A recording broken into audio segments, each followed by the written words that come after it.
Stepping into the quiet of my own home, something felt off. The unfamiliar murmur from the basement stopped me dead in my tracks. My husband, Eric, was supposed to be at work. Blood rushed to my face as my heart picked up its pace. It was his voice mingled with a woman's that reached my ears. "My name is Anna Bellamy. I'm 40, a straightforward kind of person, working an everyday job at a publishing house. Eric and we promised to lead a simple life together, no kids, just the two of us growing old. That was our plan, and it had been working fine for the last 5 years, until now. They say comfort breeds complacency. Maybe that's what happened to us. Eric had started letting himself go, his belly peeking over his belt more than I'd ever seen before. You should take care of yourself, I had told him one evening, but he just shrugged, more interested in whatever was on his phone. We weren't the couple we once were, constantly trying to impress each other. I stopped bothering with makeup around him, and he didn't seem to mind. Maybe that was the problem, I thought. But then, just when you think you've got everything figured out, life throws you a curveball. A few weeks ago, a different kind of energy buzzed around Eric. He began paying attention to his looks again, buying new clothes and checking himself out in the mirror. To me, he just seemed to be trying to feel better about getting older. I didn't read much into it. But now, here I was, standing in our house while the sound of his laughter, shared with someone who wasn't me, echoed from the basement. Should I rush downstairs and confront them? The thought tempted me, a simple enough solution, but instinct held me back. This needed to be handled carefully. I wouldn't rush in. I'd catch them when they least expected it. I'd gather proof first. So, pressing a hand to my racing heart, I decided to act like everything was normal and waited for the right moment. As the sound of their voices cut through the stillness of my once peaceful home, I knew things were about to change. I wasn't just going to be the betrayed wife. I'd be the one who turned the tables on Eric, but to do it right, I had to keep my cool. The next morning, at work, the tightness in my chest hadn't eased. I buried myself in manuscripts and edits, trying to put the whispers from the basement out of my mind. Mid-morning, Judy from accounting sidled up to my desk with an air of casual gossip. "I saw Eric at the mall yesterday," she began, her voice a half-whisper. "He was with someone who looked quite a bit like you from the back." I chuckled, the sound hollow, keeping my eyes on the screen as if the words before me held all my attention. "Well, I haven't been to the mall in weeks," I replied, brushing off her comment. Must have been his sister visiting from out of town. Judy seemed to accept that, returning to her numbers and spreadsheets. But her words gnawed at me, digging into the well of unease that had settled in my stomach. Was this why Eric was so keen on his new wardrobe? Was he dressing up for someone else? The thought wrestled with my reason. The Eric I knew wouldn't do something like that, or so I reassured myself, chasing away the doubts that sought to overwhelm me. Denial was a comfortable blanket, shielding me from the chill of my suspicions. Throughout the day, my gaze lingered on my phone more than necessary, half expecting some incriminating message to pop up or a call from a strange number. But there was nothing, just the usual spam emails and texts about dinner plans with friends. By the time the workday ended, my resolve had hardened. First thing at home, I was going to look for anything out of place, any little clue to confirm or dispel my fears. I needed to know, and if there was something to find, I had to be smart about how I handled it. That evening, Eric greeted me with his usual peck on the cheek and a cheery, "How was your day?" I mirrored his normalcy with a laugh and a light-hearted recount of work. But as we settled into our evening side by side on the couch, the sounds from the basement replayed in my mind like a haunting refrain. I waited until Eric was distracted by a phone call before I started my search. My hands felt foreign as I opened drawers and peered into his home office. Papers, folders, nothing out of the ordinary. But tucked in the back of his desk's bottom drawer, there it was, a piece of glossy lipstick pink paper, a receipt for a boutique hotel dated last Saturday. My heart felt like it dropped into my stomach as I read the words over and over again. This was it, the proof I needed. With shaking hands, I took a picture of the receipt with my phone and slid it back into place. I needed to collect more evidence before I confronted him. For now, I'd keep wearing the mask of the clueless wife, but it wouldn't be for long. The next few days passed in a thick fog, each moment laced with the sharp tang of deception. At each shared meal, every mundane conversation, I appraised Eric with a detective's eye, mining his words for clues, his expressions for guilt. He was none the wiser, and why should he be? I had always been trusting, an open book to his calculated cover story. The internet became my accomplice, guiding me silently on how to catch a cheater. I dove into forums and articles, searching for ways to document his dishonesty without tipping him off. Someone suggested tracking his phone, but no, that would be too risky. He might notice, and the game would be up. One evening, as I watched him thumbing his phone with a smile that didn't quite reach his eyes, an idea struck. He had a habit of taking his showers long and hot, leaving his phone charging on the nightstand. That was my window, brief but just enough to gather what I needed. The first time I slipped his phone from its cradle, thumbing through the messages and call log, my pulse raced, but there was nothing, no suspicious texts, no unknown numbers. He was careful, deleting any trace of his infidelity. Yet I persisted. I started waking up earlier, checking his car for unfamiliar items, tracing his expenditures on our shared credit cards. I found little things: a stray earring under the car seat, a receipt for a necklace I never received, dinner charges for two at places we'd never been together. Each discovery, a painful confirmation of his affair, became evidence, photographed, noted, filed away. All the while I kept up appearances, enduring the agony of pretending. It was becoming more difficult, though, playing the part of the loving wife oblivious to her husband's betrayal. My resolve was strong, but the strain was starting to show. Then came the morning that changed the course of my silent investigation. I opened his gym bag ostensibly to toss in a fresh towel, but instead my fingers brushed against something hard and cool, a burner phone tucked away beneath his workout clothes. It felt like a small bomb in my hands, the potential for destruction palpable against my skin. I didn't dare turn it on, not then, not with Eric humming to himself just rooms away. But it was the missing piece, the secret channel through which he maintained his double life. I couldn't let on that I knew, so I left the phone where I found it. The time for accusations and confrontations was drawing closer. I could feel it, sense the impending climax to this charade, but until then, I would have to shoulder the weight of my silent burden, a heart heavy yet hopeful for the eventual unmasking that awaited. My retribution, when it came, would be silent but devastating. It was all in the timing, and I was counting down the days until I could let the guillotine fall. In a small locked box, I collected my cache of evidence, a trove of whispered hotel dates and covert dinners. The secret burner phone lay nestled among this collection, its presence a harsh reminder of Eric's betrayal. Somehow, the physical weight of it, cold and metallic, brought home the truth more than any digital record ever could. My once benign routines became a cover for the clandestine business of gathering proof.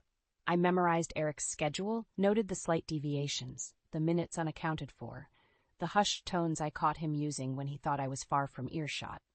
Each observation, each slip, was meticulously recorded and hidden away. I was the unseen collector, operating in the fleeting solitude that our life together afforded. There, in those precious moments I could call my own, I documented everything with a dispassionate efficiency that surprised even myself. It was as if my heart had been replaced by a ledger, keeping score of lies and half-truths. The burner phone was turning into the linchpin of my evidence. One day, feigning a headache, I stayed home from work while Eric, convinced of my illness-bound lethargy, departed for the office without a second thought. As the front door clicked shut, I sprang into action. The forgotten gym bag lay still, untouched, as if waiting for me. I turned the phone on, and the contents laid his affair bare.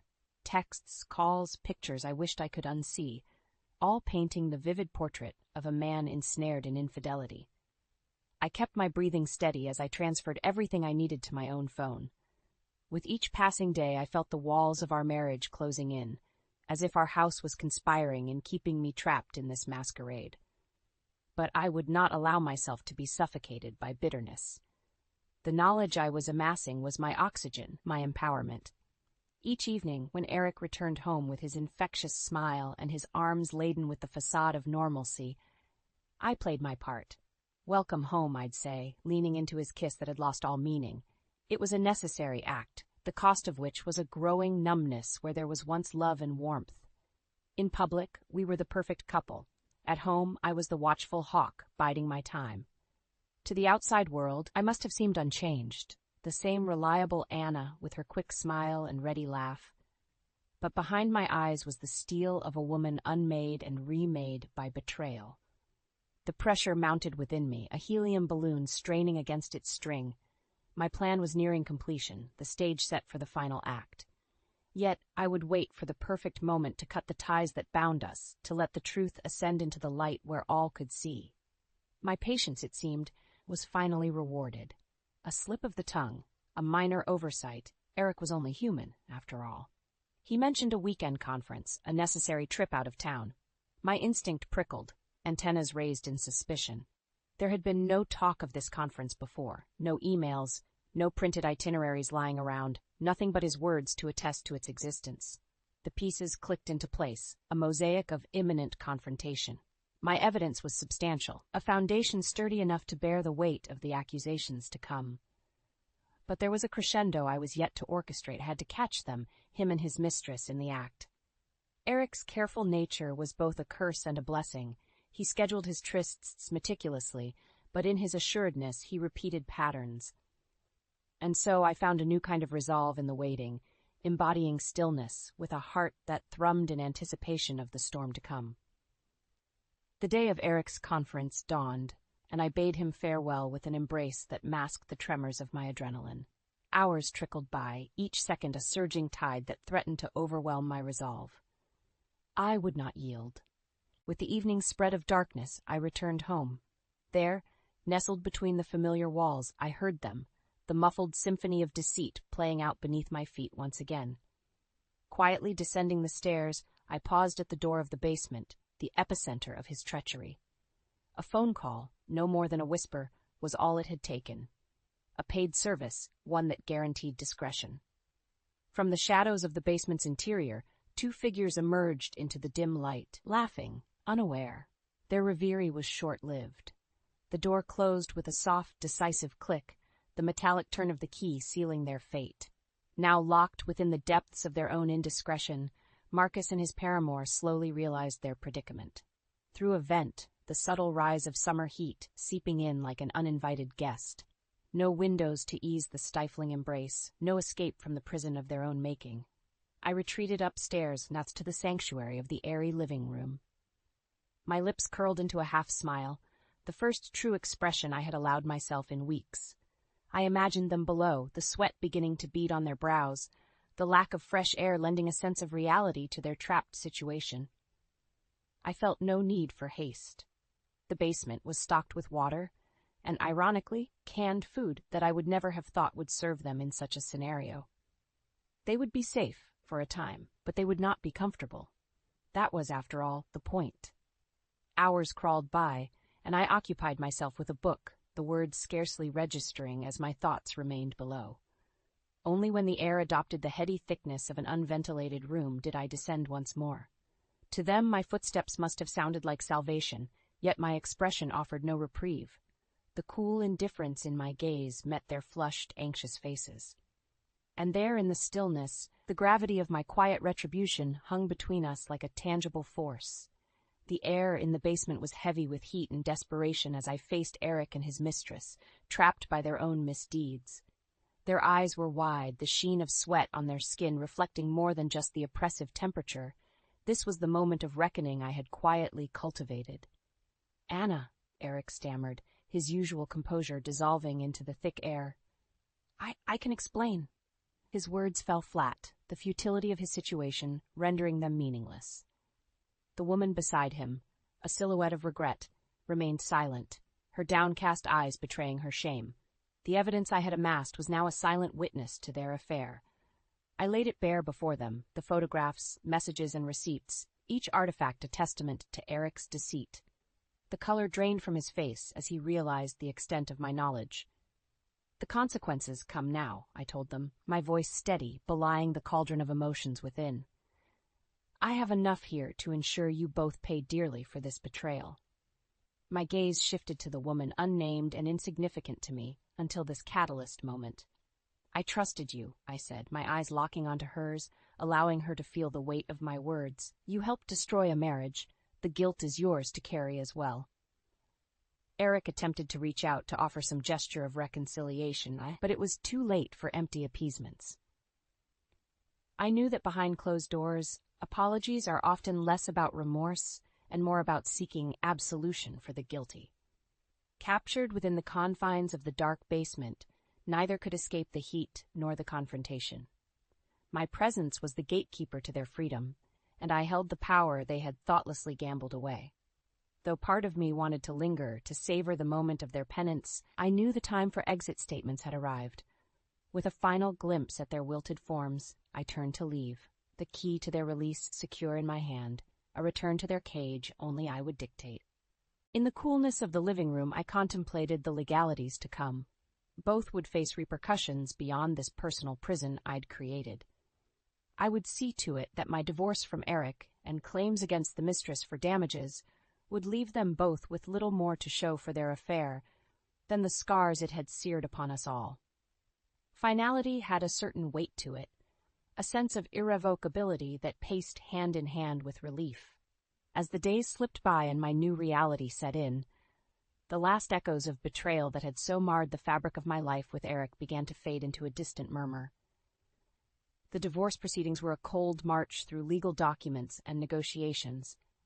Eric had few avenues for defense, and perhaps for the first time in our descent into this mess, he didn't try to swindle his way through. He knew the evidence I had was unforgiving, and so he capitulated to the demands set by my lawyer. Meanwhile, the mistress had all but vanished into the quiet aftermath of exposed infidelity. A small part of my conscience pondered her fate, but I quickly snuffed it out. She was collateral in a war she'd chosen to wage against a marriage that wasn't hers. The claim I filed against her for emotional distress was a reminder of that choice, a shadow that would follow her long after the doors of my life closed on this chapter. Sitting in the office of my attorney, signing off on the settlement agreement, I didn't feel the surge of triumph I had envisioned. It was rather a peaceful closing of a book I was more than ready to shelve. Eric's signature, a scrawled loop on the bottom of the page, was the last tether to a man I no longer recognized. With the formalities done, I sold the house, the scene of so much concealed anguish, and moved into a modest apartment. It was a blank canvas, a place of my own that slowly began to hum with the rhythm of my single life. I found joy in the small things. Mornings filled with solitude and reflection, kettles that whistled just for one, and quiet evenings that embraced me without the residue of lies. My friends, those true companions who had stood by through the storm, crowded my new space with warmth and laughter, stitching together the ragged edges left by divorce. The confidence to love again didn't surge back overnight.